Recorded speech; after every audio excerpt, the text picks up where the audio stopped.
imagine you get summoned to another world, a fantasy world named Trinia, full of magic, dragons, alchemy, and more. A lot of things will be going through your head. One thing's for sure, this is where your new life begins. Maybe you'll embark on a journey to defeat the Demon Lord. Maybe you'll become an adventurer and explore dungeons, cursed forests, and abandoned castles. Or maybe you'll even fight a dragon. That would be pretty cool. But before you get the chance to think about it, you're told the hard truth. You were summoned by mistake. Yeah, it turns out that you and two others weren't even meant to be here, and now you can't even return home. There is no Demon Lord, no evil dragons, and not even any goblins. Slavery doesn't exist. All races live in harmony with each other. This is an objectively peaceful world you somehow found yourself within, all ruled over and overlooked by divine beings who have the power to shape creation. The most significant of these divine beings is Shallow Vernal, a deity with golden eyes and snow white hair who, although didn't significantly contribute to the peace of this world, was undoubtedly capable of shaping it this way by force if she wanted to. You see, behind that deadpan face is someone who has destroyed many worlds long before this one. But before we dive deeper into that, let me give some slight background to this world. The world of Trinia is divided into three distinct realms: the human world, the celestial world, and the demon world. For a long time, these worlds coexisted peacefully, with the celestial world overlooking both the human and demon world. The demon world was ruled by 6 powerful kings, and although demons were aware of humanity, they kept to themselves, leaving the realms in a state of calm and stability. This balance was disrupted when a self-proclaimed demon lord, discontent with the state of the world, gathered a faction of rebellious demons. They aimed to overthrow the 6 kings and seize power. Though this attempt to dominate the demon world failed, the demon lord's eyes turned to the human world. Seeing it as an easy target, his invasion caused widespread devastation, triggering the involvement of the 6 kings in the conflict. Their pursuit of the demon lord only escalated tensions between the worlds. Despite the growing crisis, the celestial world chose not to intervene, fearing that their involvement would ignite an even greater war.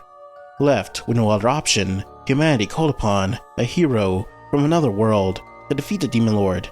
After a long and grueling battle, the hero succeeded, bringing an end to the destruction. However, this was only the beginning of a new chapter. In the aftermath, one of the 6 kings, Kuro, realized that true peace could only be achieved through collaboration and understanding between the realms. Together with the hero, Kuro worked to foster a new era of harmony. Over the years, the world experienced peace without strife or inequality, and this is the world our protagonist, Miyama Kaito, would soon discover. Though peace in this world was achieved, the gods were still overlooking the conflicts from afar, and they were impressed enough by humanity's determination to fly down to the mortal world and bestow blessings to individuals once a year during an event called the Hero Festival. One of these gods who participated in this event was Shallow Vernal, a carefree and indifferent deity.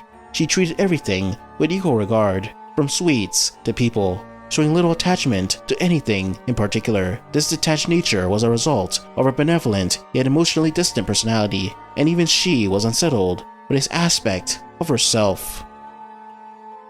Thousands of years ago, before the world existed, Shallow Vernal, intrigued by the concept of emotion and the heart, turned to a fellow goddess, Machina, for advice.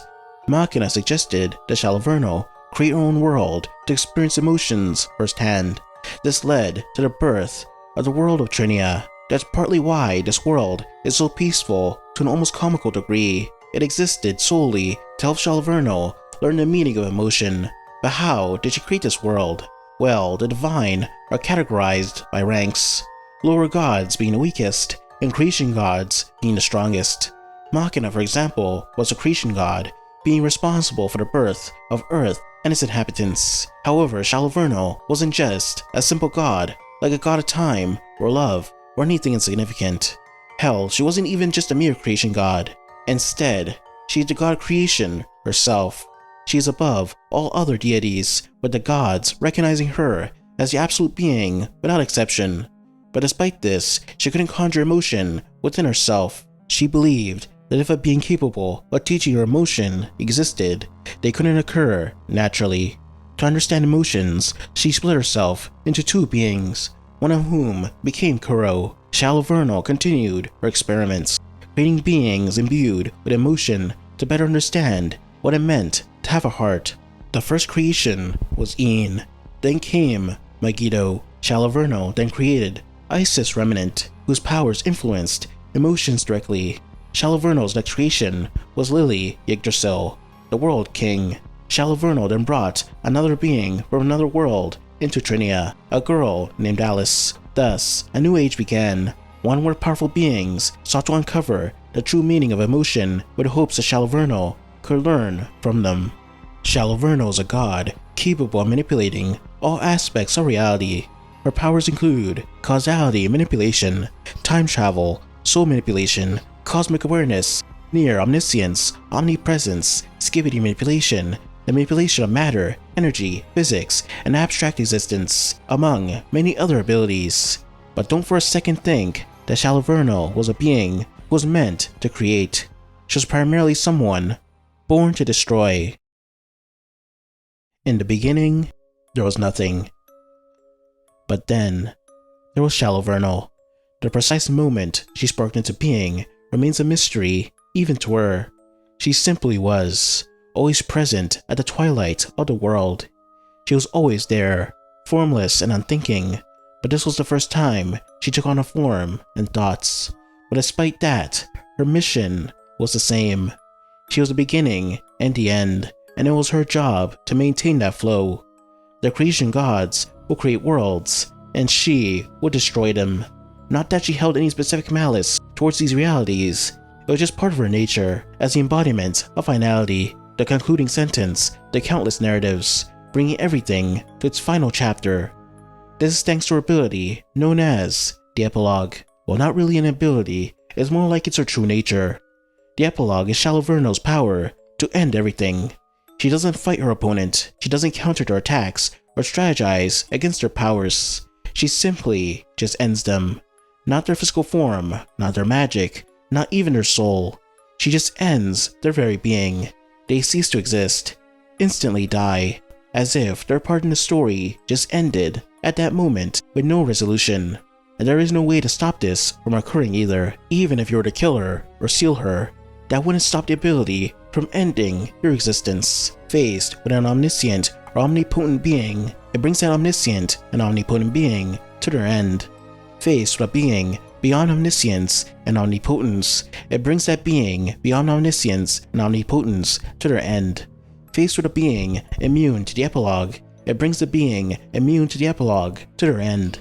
Faced with a being capable of dealing with the epilogue, it brings that being capable of dealing with the epilogue to their end. This ability carries over to everything in the universe, in concepts like time, space, and matter. I mentioned earlier that Trinia is made up of 3 realms.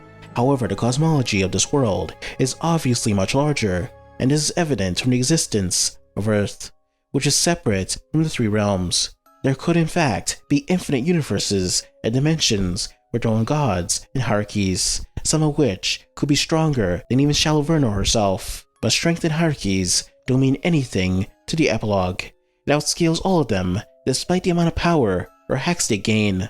Shallow Vernal is the epilogue incarnate, a force likely predating creation itself. Her demise is tied to the ultimate end of all things. Only when absolutely everything ceases to exist will she truly be extinguished. And the epilogue, by its very nature, is inescapable.